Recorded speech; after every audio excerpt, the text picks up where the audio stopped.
Alright boys, welcome back to another video. Knicks Daily here. Earlier we spoke about the Coach Thibodeau extension. Now we're going to get into our rookies. As soon as some news drops, I'll give you guys an update ASAP. So this is what is being said inside of the organization about Pome Dad, who was our first pick in the draft. We took him number 25.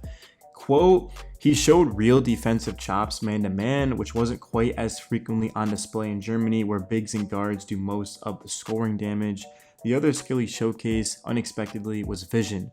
Dad looked comfortable passing out of drives as a connector and out of the pick and roll. For him to consistently move the ball so well in Summer League shows that his context in Germany, his job was to finish plays, scoring, period, suppressed his passing. That effectively chops his prospect weakness list in half. As an 18-year-old wing scoring prospect, that's a big deal and arguably the most consequential long-term takeaway from Vegas and quote. So overall, I thought Dadier played extremely well in the Summer League, and we did talk about this yesterday. If you guys watched the end of my video, it wasn't that he was efficient, because he wasn't, and turnovers was an issue, but it's about making the right plays, the right moves. I saw Dadier getting to his spots.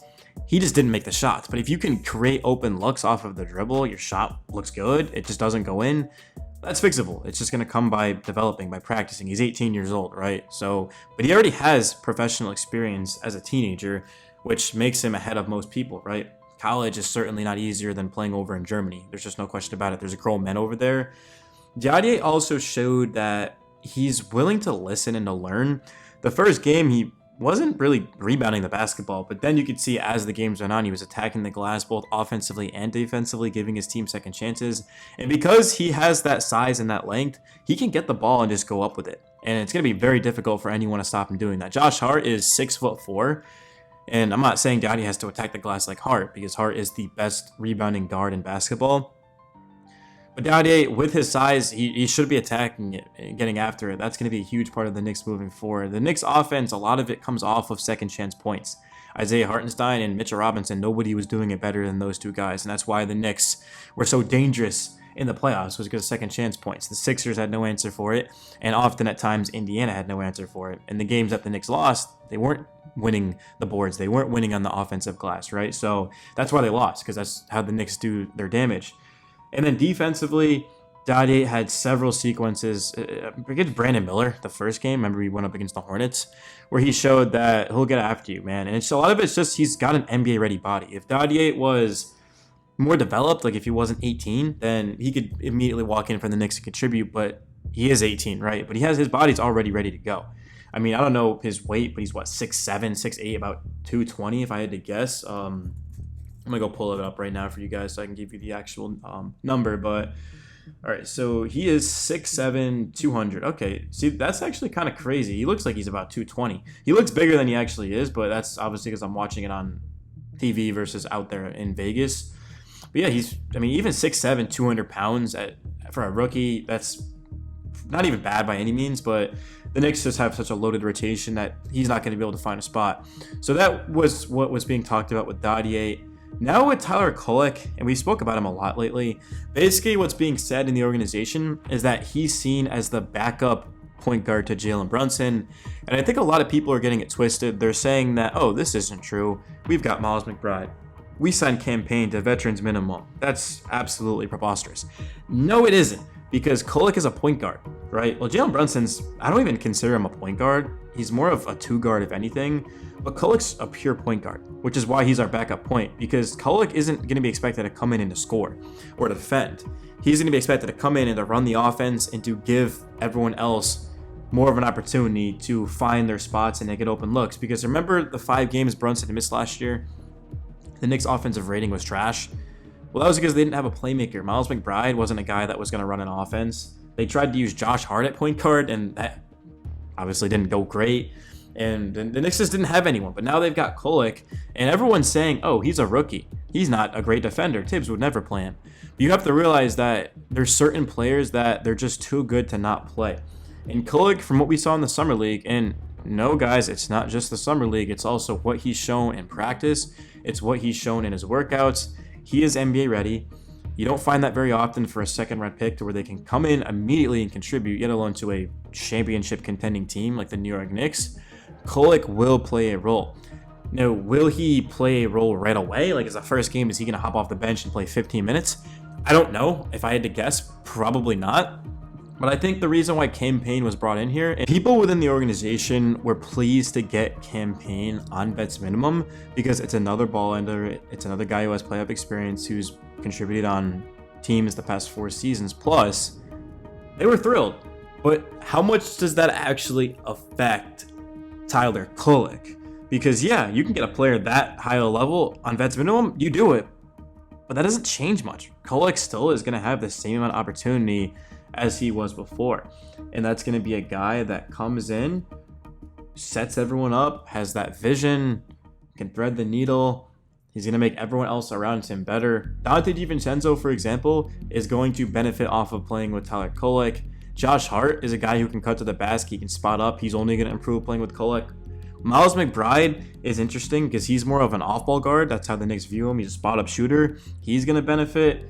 But it's also defensively, Kolek will benefit off of playing with Hart, McBride, and Devo, because we keep forgetting that. Everyone's like, oh, Tyler Kolek isn't ready defensively yet, but look who's around him. McBride, Devo, Hart. I mean, those are 3 of some of our best defenders on the entire roster. Like, you take away Bridges and OG, those are our best defenders. So he's going to be surrounded by guys who can defend, that can do a lot of different things.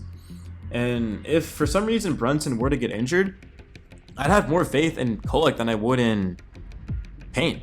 I truly would. Now, McBride, I'd imagine, would be the starter. Even though he's an off-ball guard, you just want to put the best guy you have out there.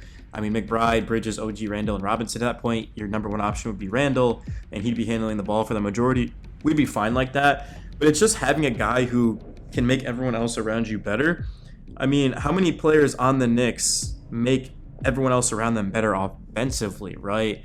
Not many. And this is a good team, but it's just Brunson is the heart and soul. He's the guy that every plays through him. When we talk about Luka Doncic, I mean, Brunson's kind of like a mini Luka. Every play is going through him, and the reason for that is because he's a superstar.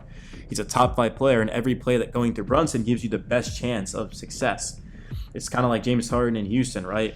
Literally, it was an assist for Harden, or it was a field goal, or it was a free throw, or something. I mean, obviously, Brunson doesn't play like James Harden by any means, from somebody who has seen a lot of James Harden games, like almost too many, but that's just how the Knicks want to do it, is they want their guards to be able to play make and distribute, and then they have their off-ball guards. Cam Payne and Miles McBride, to me, are off-ball guards, and that's fine because they're ball handlers. They're guys that can play both positions if there is an injury, but I still believe that the Knicks view Tyler Kolek, and it's been said, but I legitimately believe it, is that Tyler Kolek is our backup point guard. If Jalen Brunson gets injured, he's going to be the guy that's called upon to play make. And sure, I don't think Kolek would be starting. I think they'd go to McBride. But Kolek, when he comes in, he's going to be playing big minutes without Brunson. Or if McBride gets injured, like, he's going to take those minutes up. And he's going to be expected to contribute right away. And that's why the Knicks gave him the most guaranteed money for a second-round rookie ever. And that's why they traded 4 first-round picks to go up and get him. Tyler Kolek was a guy that the Knicks viewed in the same range as Dadier, right? Like, the Knicks ended up trading one of their first-round picks, but they nearly used a first-round pick on him. So, yeah, that's Tyler Kolek. In terms of our center, Ariel Hukporti, of course, he was the last pick of the draft, 58. He didn't look good to me in the first game, but he got better and better. He set screens. He rolls to the basket. He's got high IQ. He also has that hook shot that's very difficult to defend. In the Summer League, it was unstoppable. It was a matter of make or miss. I mean, nobody even came close to contesting it. It was awesome. I mean, you could see he was rolling to the basket. But Tyler Kolek legitimately made Hukporti look unstoppable. I mean, I don't have access right now to the box score of every single Summer League game. I could pull it up, but Hukporti was shooting like 5 of 6, 5 of 7. He was only missing a shot or 2 a night. That's because everything was a wide open dunk or a wide open hook shot. I mean, Hukporti was just thriving off of these Kolek dimes, and in our future, I do expect a lot of Kolek, Dadier, and Hukporti. This season, I mean, he's on a 2-way, so we'll see him in Westchester. Kolek will absolutely be on the main roster, and then Dadier will be in the G League. But yeah, I mean, it's pretty clear that Kolek is the one guy that's ready to contribute right now. Hukporti and Dadier will be in the G League, and then we drafted another Kevin McCullough, right? I don't even think he played in the Summer League. I didn't see him out there when I was watching at all. I don't know why. I mean, I'm sure there's a reasoning. Kevin McCullough Jr. Maybe there's some news on him. Oh, rehabbing. Okay, yeah. See, there it is, guys. So he was dealing with an injury. He was rehabbing. So